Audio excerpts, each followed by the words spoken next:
We are live on YouTube. We are live on Rumble. Good afternoon, hello, and welcome to the Omni Coalition News Show, aka TOCNS.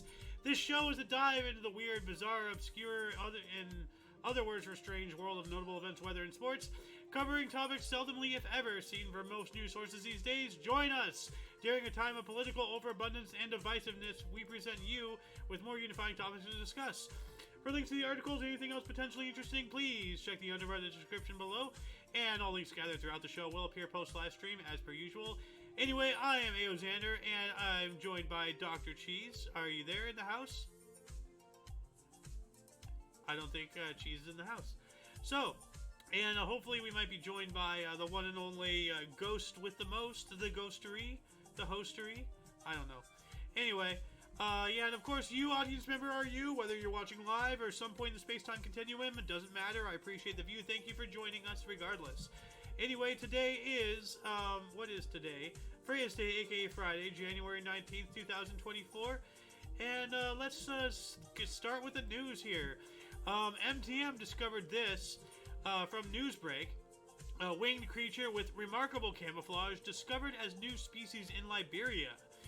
In a forest of Western Africa, a well-camouflaged creature glided through the air. The winged animal circled some trees before landing on a stump to lay its eggs. Nearby, scientists watched the animal's every move and, when they captured it, discovered a new species. Researchers ventured into the mountainous nature reserve in Liberia on an expedition back in 2022, according to a December 30th study published in the journal Integrative Systematics. During the trip, researchers noticed an insect flying through a forest clearing, the study said. From afar, the insect looked like a wasp, but when it landed, the researchers looked closer.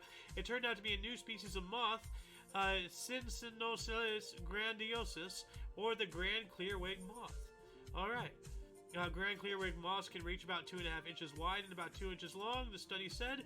They have extraordinary long, partially tufted legs, rust-red heads, and opaque black wings. So these guys here. Huh. So I can see how they can be mistaken for a wasp. That's an interesting new species. So look at that. So they discovered a new species of moth. Look at that. That's pretty cool. Let's see here. What else do we got?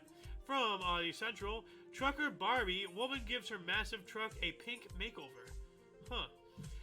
Says Georgetta, a 35-year-old truck driver from Romania, has been dubbed the Romanian Barbie for surrounding herself with the color pink, which dominates both the outside and inside of her truck. Female truck drivers are definitely not the norm, but Georgetta really stands out with her pink outfits, pink truck, and very colorful personality. The so-called Romanian Barbie went viral in her home country this week after photos of her in her pinked-out truck started circulating on social media. The young woman has been driving a truck for 12 years, working mostly in Spain, but she recently came home, bought her own truck, and began working for herself. She spends most of her time in the truck, which is why she spent a lot of time and effort turning it into a cozy space that reflects her passion for the color pink. So we have a picture here. This is, of course, the thumbnail we have for today's episode of the Omni Coalition News Show. But let's take a look at the inside. Here's the steering wheel. As Ghost said earlier, Pepto-Bismol pink. And of course, there's a cat right there and everything. But they actually have videos here. So let me replay this really quick. So like this is her driving. And she's like taking a video while driving. Very dangerous. I would not recommend doing so. But like the interior is like all pink. She has like, you know, cat cubbies and whatnot. Here's another video of inside. So like you like the color pink, you know, then yeah. I personally would have gone with an orange and purple you know, option, but hey, you know, whatever floats your boat. So like interesting stuff. And she of course has cats, you know. And that's her right there. So, yeah. Anyway, what else do we got here? Before we move on up, do we have any chats in any chat? No, we don't. So, more from Audio Central. Parasitic worm manipulates host into drowning by stealing its genetic code. That's yikes. The hairworm might not look like much, but it is a sinister parasite that steals its host's genetic code to manipulate into the deep water so it can reproduce and start the cycle all over again. During its larval stage, a hairworm's first goal is to get eaten by a tadpole or a mosquito. Cool frog, you better watch out. It then lies dormant until this initial host is itself eaten by a larger creature, such as a cricket, grasshopper, or mantis. Once its Trojan horse is digested by the new host, the hairworm breaks out and begins sapping the poor insect of nourishments. This only takes about 3 months, after which the hairworm somehow manipulates its drain host toward water, where it would never grow on its own, or to drown. Where it would never go on its own to drown. Hairworms breed in water, so after the host dies, they swim to the nearest ball hairworms to reproduce and start the cycle once more. Scientists have known about the worm's mind shatter trick for years, but a team of researchers claims that they have finally figured out how hairworms actually brainwash their hosts. Now, I'm not going to continue on this for 2 reasons. One, I'm about to sneeze. And 2, the picture down here is not really nice. So if you want to read more about this horrifying thing, please refer to the underbar in the description below. The link to this article is already down there. But as I said, give me 1 second. I gotta go sneeze. One more.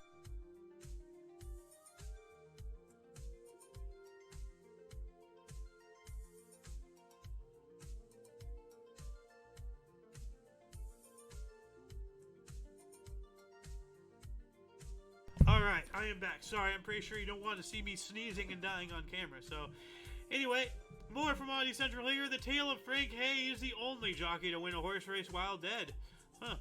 Frank Hayes is believed to be the only jockey in history to win an official horse race while dead. He suffered a heart attack while competing at New York's Belmont Park in 1923. So this is not really news, this is history. So, anyway, what does this say? According to Frank's mother, the young stable boy and apprentice jockey had always been fond of horses and dreamed of one day becoming a full-time race jockey.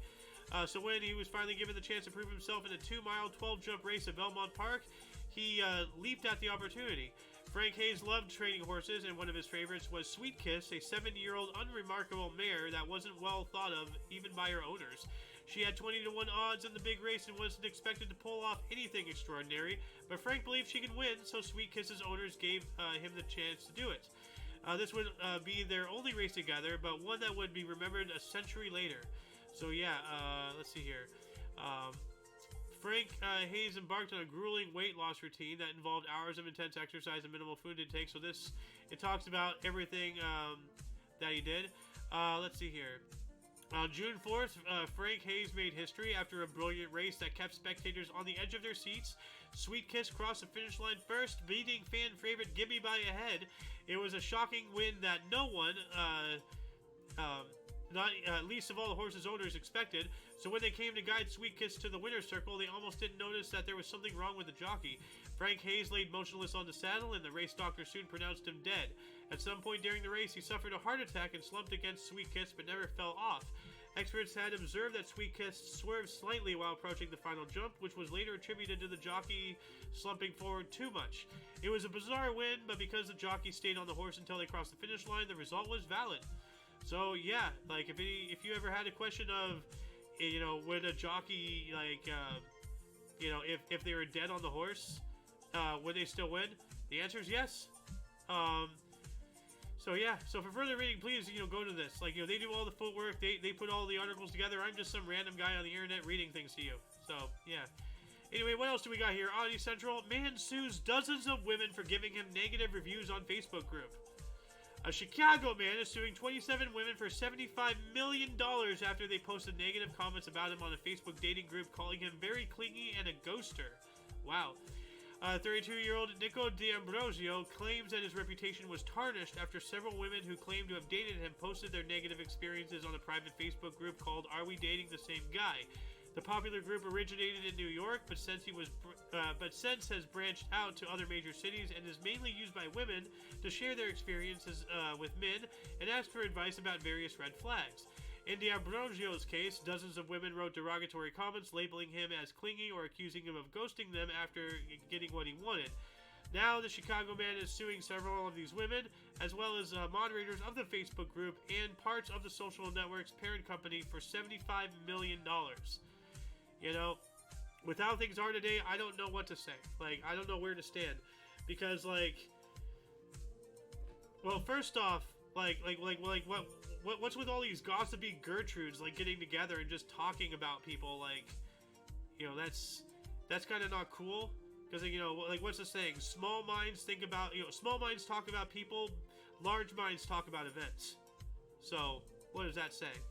But, like, at the same time, like, you know, like, it's become so normal just to make stuff up about people just for no other reason than to just start drama.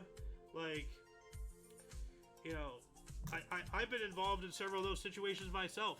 Like, a lot of people, like, you know, like, and for whatever reason, you know, like, people like to just make stuff up and all that whatnot, and it's really annoying. So, like, I don't know where to go with this. Like, what say you, viewers? Like, you know, leave what you have to say in the comment section about this. Like, you know, is this, you know, should there be a Facebook group about this? You know, because it would technically, you know, help people, just in case, you know, somebody is bad, but there's also the possibility that, you know, all it takes is one spiteful, you know, so-and-so to start a rumor mill, and then, you know, completely, you know, ruin somebody's reputation who's completely innocent. So, absolutely a wild article right here. So much points of talking about this right here. But anyway, we gotta move on up.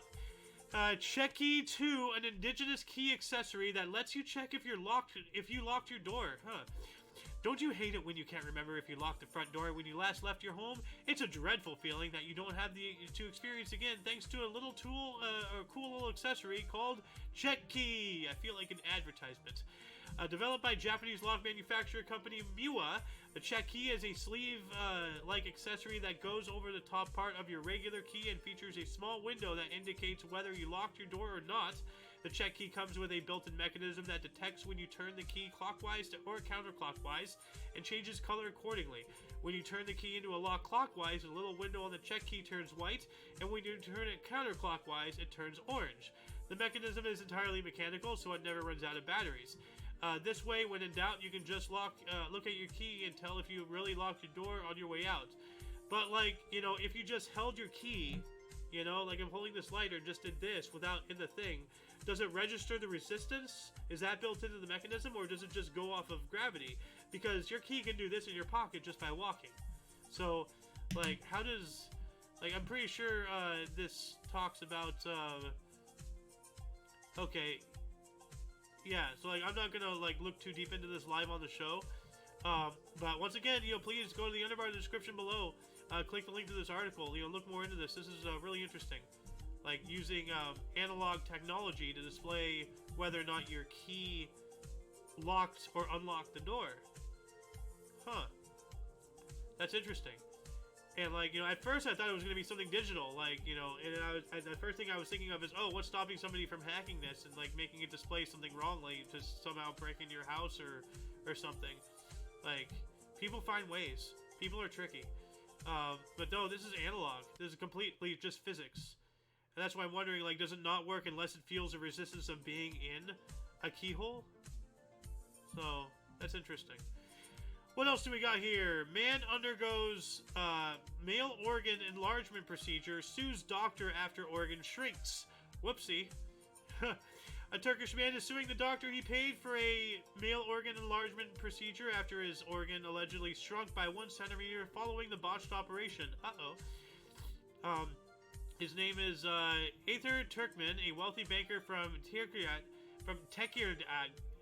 Tekirdağ, Turkey, is seeking 500,000 lira, or $16,500 in compensation. That's not a lot. From Dr. Haluk Soylemez, the man who was supposed to help him enlarge his organ in both length and girth, but ultimately caused it to shrink. Turkmen claims that the doctor promised him an extra 3 centimeters, or 1.1 inches, in both length and girth. But after 2 botched procedures, he ended up with 1 less centimeter than he originally had. The banker's lawyers told a judge of the first civil court case of first instance that he had to endure excruciating pain that left him unable to walk properly for a month and was left with a shorter, severely scarred organ. So, yeah, like, see, this is what I keep saying. Play with the cards you're dealt. God made you the way you are. You know, you are who you are. Why do you want to be anything else? Only you can be you, and only you can be the best you that you can be. By undergoing any form of surgery, you know, that's just purely cosmetic, you know, all you're doing is just ruining yourself. Because eventually, somewhere down the line, as you get older, you know, with your tattoos and your piercings and all that stuff sags and gets discolored. You know, like any surgeries, you know, there could be complications, like in this situation. But like I've heard of complications from, you know, breast surgery, from butt surgery, from every type of surgery. There's always a potential for complications. Doesn't matter what it is, you know. Just live life as you, you know. Like, if you can't be happy with yourself, how do you expect anybody to be happy with you? Seriously.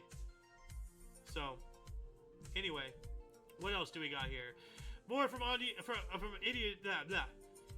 Central. Indian man puts on lipstick and makeup to impersonate girlfriend during exam. Oh, here we go.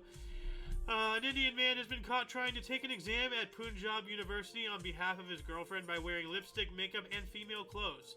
Officials at Baba Farid University of Health Sciences in Punjab's Faridokot district recently caught a young Indian man using a disguise and fake documents in order to take the exam of multiple purpose health workers on behalf of a woman believed to be his girlfriend.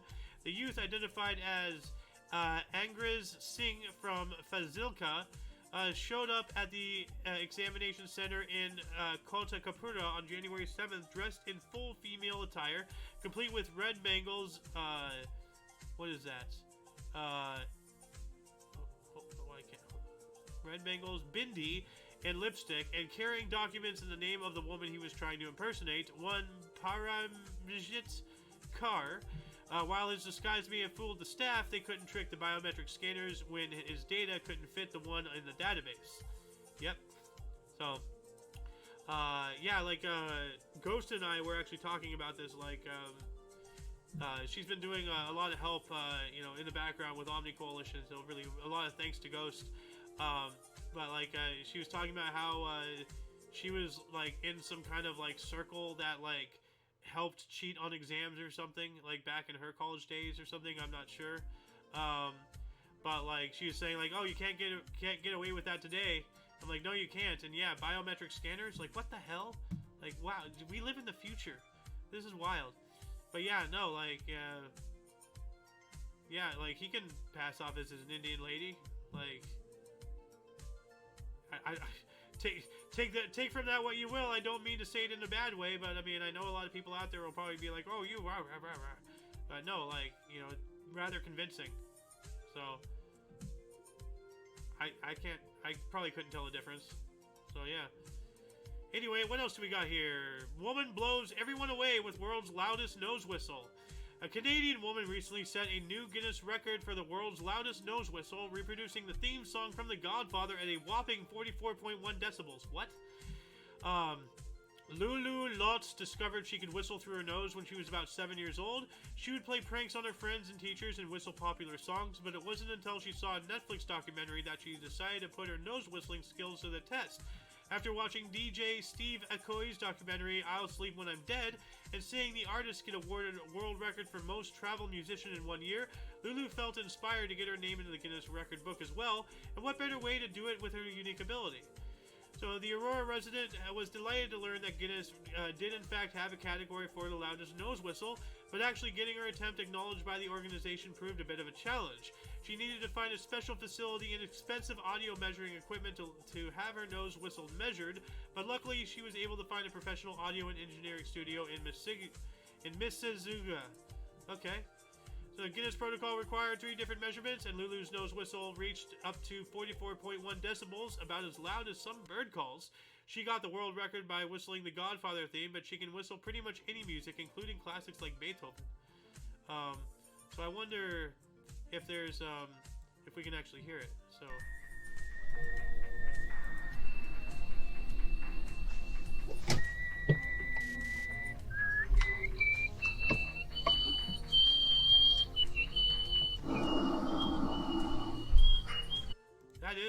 That is a rather loud nose whistle. Wow. Impressive. What else do we got here? Company allegedly moves offices to remote mountain area to force employees to quit. I mean, that's a way. So, A Chinese advertising agency is being accused by former employees of moving its offices from the city to a remote mountain area to force them to quit and avoid paying them compensation. In what has been described as one of the most extreme tactics to convince employees to resign, an advertising company based in downtown Xi'an City, China's Shanxi province, allegedly moved its offices to a rural mountain area with very limited transport options. The accusations were made by a former employee who claimed to be part of a large part of the staff to leave the company due to the new working conditions. The man, known only as Chang, said that the company notified them that they would have to travel to a new location in the Queenling Mountains, which required a 2-hour commute one way. So total back and forth 2 hours. That's ridiculous. With very limited options for those without a personal car. So, wow. The new location was allegedly not only remote, but also lacked basic amenities, forcing female employees to travel to the nearest village just to use a public toilet. The number of stray dogs in the area also made it unsafe, especially after dark, but despite several complaints from employees, management refused to do anything about the situation. Wow. I guess this is a way to get rid of them, you know? Well, you know, companies will just do nothing to just hurt people. What's their problems? Wow. Anyway, what else do we got here? More from Oddity Central. Korean model wearing a cardboard box with holes for groping charge with obscene exposure. What? That's a title. A South Korean model who became known as the Angel Box Girl for walking around in a cardboard box and letting strangers grope her is being prosecuted for obscene exposure. Good! Wow! Wow. Like, wow. A few months ago, Ain, a self-proclaimed attention-seeking South Korean model, went viral for a risque stunt that made international headlines. Videos of the young woman wearing only a cardboard box with 4 holes for her arms and legs and 2 more for groping went viral, making Ain one of the most popular topics on social media. Really, really, really disgusting if that's how the world is. It says here, the young woman paraded herself in the streets of Hongdae, a vibrant nightlife district of Seoul, asking random people to put their hands through the holes in the angel box and grope her naked or scantily clothed body. As word of the angel box girl spread through the streets, she ended up attracting large groups of curious people that the police had to disperse. Wow. Just... And she thinks it's all cool. She's just out there, just laying her body out there on the streets for people to just touch her. Absolutely appalling. Just disgusting. Disgusting. You should be ashamed. Anyway, more from Oddity Central. Miraculous pothole allegedly shakes dead man back to life. An Indian man who had been pronounced dead by doctors allegedly came back to life when the ambulance transporting him home to his family hit a deep pothole. India's pothole problem is a well-documented one. It annoys and exasperates millions of people every day, and on occasion, it can cause injuries and even death. But according to the family of an 80-year-old man from Haryana, potholes can also be miracles in disguise. Darshan Singh Brar allegedly owes his life to a pothole. The man had not been feeling well for several days, so one of his grandsons decided to take him to a hospital near his home. He was diagnosed with a severe chest infection, which also took a toll on his pre-existing heart condition, and despite doctors' best efforts, he was pronounced dead after 4 days on a ventilator, but that's only the beginning of the story here. See here, something allegedly strange happened when the ambulance was traveling to Nising, near Dahan, a village in Haryana's Kaithal district. The car hit a deep pothole, and moments later, Baldwin's brother, who was watching over his grandfather's body, saw the 80-year-old man move his hand. He quickly checked for a pulse and, sensing one, alerted the driver to take them to the nearest hospital. Doctors confirmed that Dashan Singh Bar was very much alive and referred him to a hospital in Nising, from there where he was taken into the NP Rural Hospital in Karno. His condition is still critical, but he is fighting for his life. Wow, so a pothole essentially jump-started his heart, I think. Like, that is wild. That is wild. This guy died, and a pothole saved his life. Well, you know, I guess that is a full circle. If you ignore a problem long enough, sometimes they don't solve themselves, but sometimes something glorious in disguise happens that you didn't even see. Who would have thought running over a really bad pothole could cause a heart to, like, jar enough to start up again? You know? That's incredible. You know, let's give a cheer for this guy here.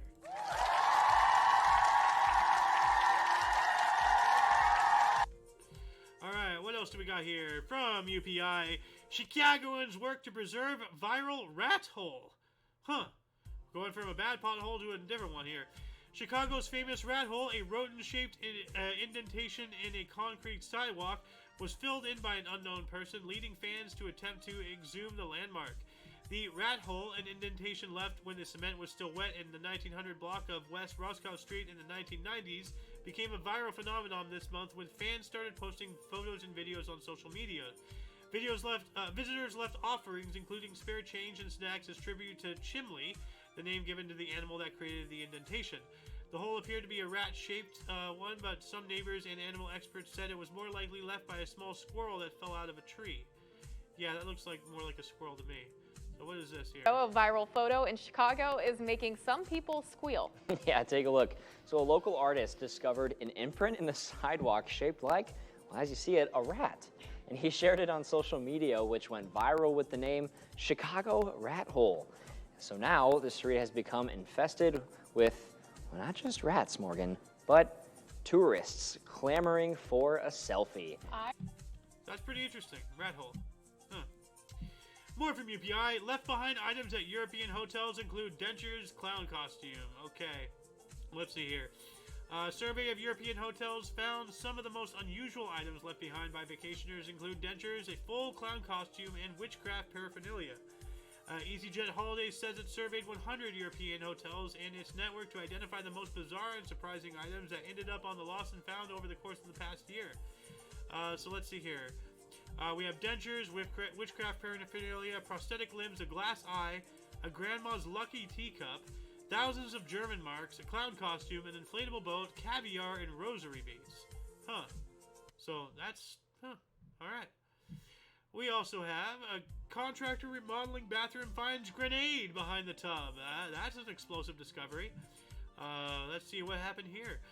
A contractor working on a remodeling job in Washington was removing a bathtub from the home when he made a surprising discovery inside the wall: a grenade!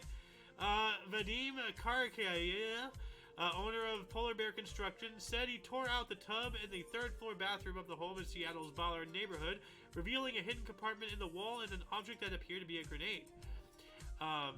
He returned to the bathroom and captured a video of the grenade, which he posted to his company's TikTok page. The Seattle Police Department's bomb squad responded to the home and confirmed the object was a grenade, but it was inert.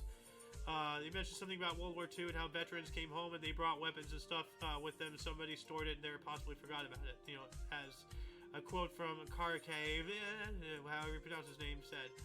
So, wow. Imagine, like, finding a grenade in the wall. That's no bueno. Moving on up, more from UPI. Armors fish Blaine for mysterious sound around Florida Bay. So I know a couple Florida people. I need to ask them if they've been hearing any of this. So, a Florida scientist said that a mysterious bass sound reported by residents in the Tampa Bay area might be coming from mating fish. Area residents reported hearing the low-pitched sound periodically since 2021, and so far no concrete answers have been found as to its origins. James Lacasio, a senior scientist with the Monte Marine Laboratory and Aquarium, said the sound could be coming from black drumfish in the bay. He said the fish produce throbbing sounds during their mating season when muscles vibrate against their swim bladders. Huh. He said that the sound could reach as far as a mile away from the water. Huh. Let's see. Healy is now attempting to raise $2,500 so Locasio can install underwater acoustic recorders to confirm whether the sound is coming from black drumfish. Locasio said the equipment could be installed in a matter of a few days if the funding goal is reached. Alright. So if anybody wants to help this guy out, you know, yeah, go to this link. It'll probably teach you how. We have twin brothers named Valedictorian and Salutatorian, and I'm about to sneeze yet again, so give me just...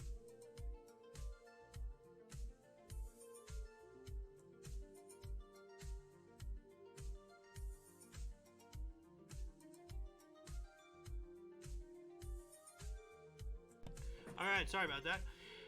So what does this say here? A pair of New York twin brothers are ending their high school careers as valedictorian and salutatorian in their graduating class. Devon Lee, at the age of 17, was named valedictorian of his class at Herrick Public High School in New Hyde Park, Long Island, and his twin brother Dylan was named salutatorian. The twins' older sister, Jalen, was last year's valedictorian, and she is now studying astrophysics at the California Institute of Technology. The brothers share extracurricular activities, including orchestra, volleyball, and teaching Chinese yo-yo in the Asian American Cultural Club. All right. Cool stuff. Moving on up. This one's weird. Zoo offers roach naming rights hippo poop candles for Valentine's Day. Hey, welcome back, Miss Ghost. How you doing? Just in time. Yeah, no, we were talking about this earlier. Remember? Hello? Okay. Yeah. Oh, there I she don't. is. Oh yeah, you're talking about UPI. I wasn't listening. I just kind of appeared. Oh, yeah. No, we're now on this cockroach thing we looked at earlier. So it says Oh. here, zoos in New York and Texas. That's New York and Texas. What a difference. What the hell? That's weird. Are offering the Love Struck and the Love Lorn the opportunity to buy some unusual Valentine's Day gifts, naming rights for cockroaches. The Bronx Zoo said romantically minded patrons can pay to have a Madagascar hissing cockroach named after their Valentine, with other gift packages including roach socks, stuffed roaches, and a virtual roach encounter. Which, like, in the video here above, actually, Ghost and I watched it prior to the show, as I said. It talks about how, like, you can like have like a private, session with the cockroach on your computer screen, kind of like a what was that program everybody was using, back in 2020 and 2021? Zoom. Basically have like a one-on-one Zoom call with the cockroach. Like, why would anybody pay for that? That's a hissing noise of a cockroach, isn't it? Yeah, I guess so. Creepy. Yeah, and like honestly, like, I appreciate the gesture, but personally, if somebody named a cockroach after me, I would take it as an insult. So, it says here though, meanwhile, the San Antonio Zoo is taking a different approach with its Cry Me a Cockroach fundraiser. The program allows jilted patrons to pay to have a roach, rat, or vegetable named for their ex-lovers before the chosen recipient of the moniker is fed to another zoo animal. Oh wow, so not only are you... Go ahead. Oh, I thought it was like a live animal that they were feeding. Yeah, but now you can not only name the cockroach, but then have it fed to another animal. So on top of having your name attached to a cockroach, now you're being systematically, like, eaten by something else. Like, this doesn't sound like lovey stuff. This sounds like awful. This sounds like what somebody would do to people to spite them. Like, hey, I named a cockroach after you, and then I fed it to a gazelle. Like, haha, screw you, like, Charlie or whatever. Like, I don't know. But it said here, the San Antonio Zoo is also offering a candle bearing the scent of hippo poop as a potential Valentine's gift for that special someone. Who wants a candle that smells like hippo shit? Hold on a second, that's going into quotes right now. Hold on, give me a minute. Ghost, if you have anything to say, you have the mic. I gotta add this into quotes. This is like Gwyneth Paltrow's goop candles. Oh God. It's the reverse of it, the rear of it, if you want to call it that. And what happened to Dr. Cheese? Cheese appears to be AFK or lurking. I'm not sure. Anyway, do you want to read this one? Man trapped in bathroom on SpiceJet flight across India. Ooh. A malfunction on a SpiceJet flight caused a passenger to be trapped in the bathroom for over an hour. The man was on his way from Mumbai to Bengaluru on Wednesday when he became trapped in the bathroom due to a broken lock.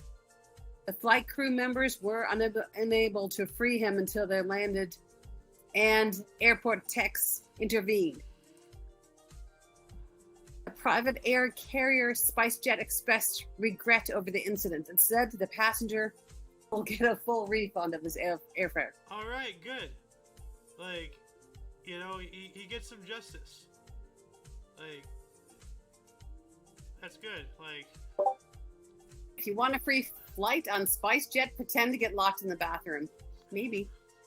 Well, now if that might become a thing, now that, if that happens routinely, they might, not do that anymore. And they're going to have to actually invest in some doors that don't lock you in. You know? Good point. And anybody who's been on a flight, those doors are super thin. As in, like, you can get out easily just by breaking the door. Yeah, we were having this conversation earlier, and I was like, you know, the only reason I can think of is, like, maybe he was afraid that if he broke the door, the airline would sue him for property damage.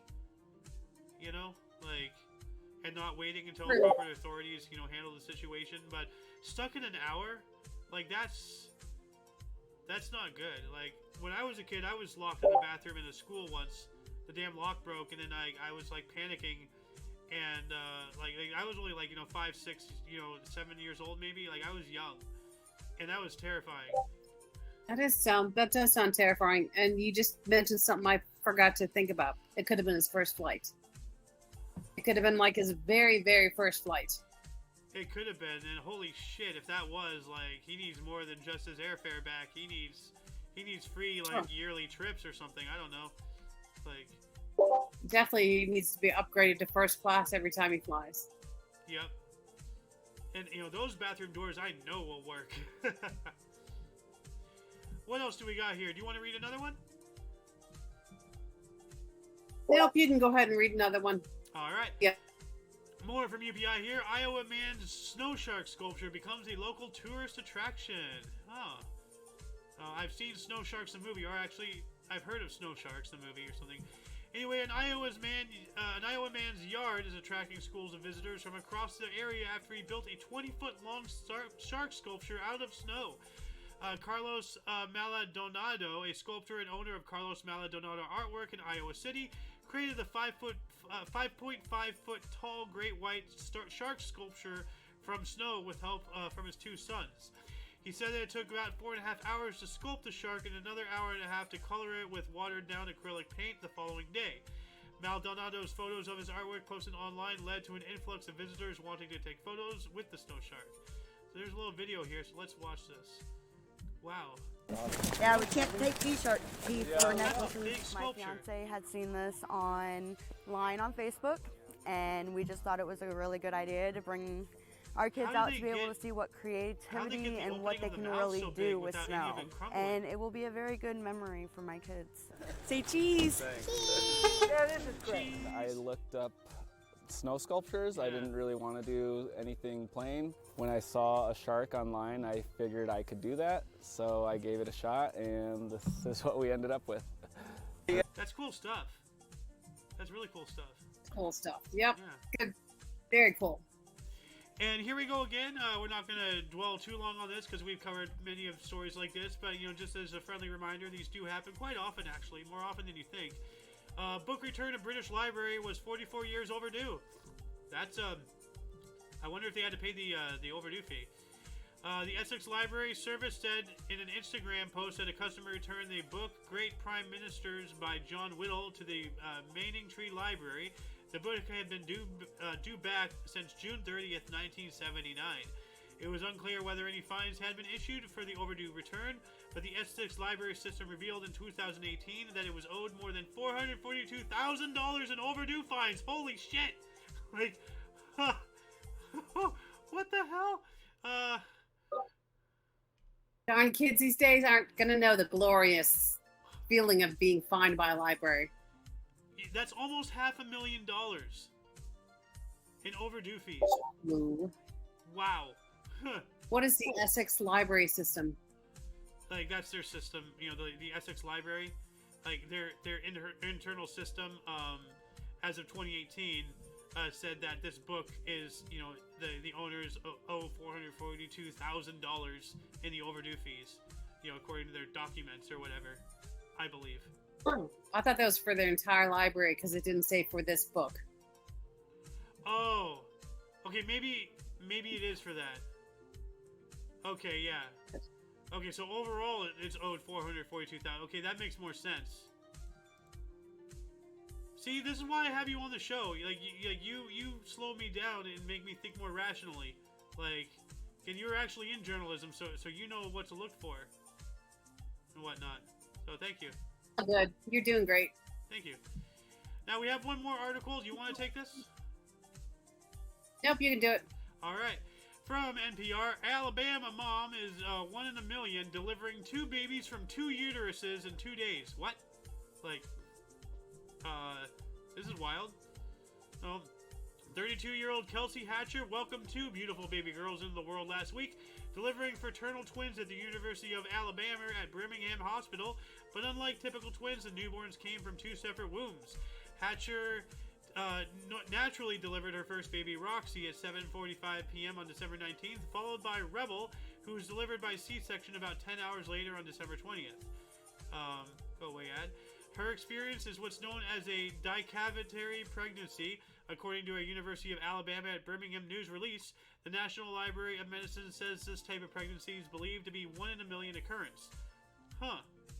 So it says, continues on here, Hatcher was 18 when she was diagnosed with uterus divisiveness, commonly referred to as a double uterus, which occurs in 0.3% of women, according to the Cleveland Clinic.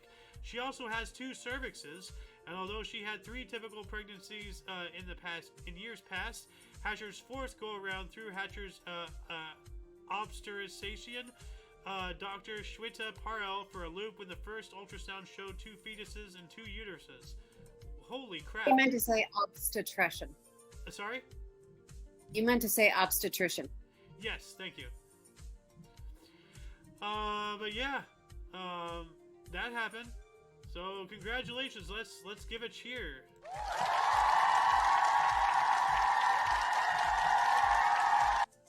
Alright, and that shall conclude the show. Once again, please check the underbar in the description below for any links you may be interested in, including but not limited to all things Omni Coalition. We're not just on Rumble and we're not just on Rumble and YouTube. We're also on BitChute and on Odyssey. Links to those in our social medias and more down there on our link tree. For your dose of different, odd, and unusual news, aka notable events, weather, and sports, we stream every Friday at 3 p.m. Pacific Time, which is 4 Mountain, 5 Central, and 6 Eastern Standard Time, respectively. We do have other shows. We have This Date in History. We did that earlier today. We stream that almost every day at 11 in the morning Pacific Time. We have this TOCNS show that you just saw. Theod, The Edge of Disclosure, talking about ufology, conspiracy, paranormal, science, technology, all that stuff, tomorrow at 3. Kicking the Peanut, we talk about basically anything we want to, on Sunday at 3. And we have other, non-live stream shows that we're still trying to get off the ground. But yeah, if you want to catch us live, for the West, it's 11 and 3 all for thee. Mountain 12 and 4, watch us for more. Central 1 and 5 for the Contrive. And East 2 and 6 for your fix. For all of you and all of us, I am A.O. Xander. In the live studio audience, we had Cheese. We also have Ghost, if she wants to outtroduce herself, I guess. Hello, everyone. Good seeing you here. Yeah. And we had no comments. Actually, we have one Ghostery on Rumble. So, yeah, there you are. Good day, Rumble. Yeah, and, of course, thank you again for watching. And until you catch us next time, whenever it is, wherever it is, don't forget to look right and left at every intersection, rate 5 thumbs, and subscribe. Toodles! Where's the thing? Here's the thing. And this one.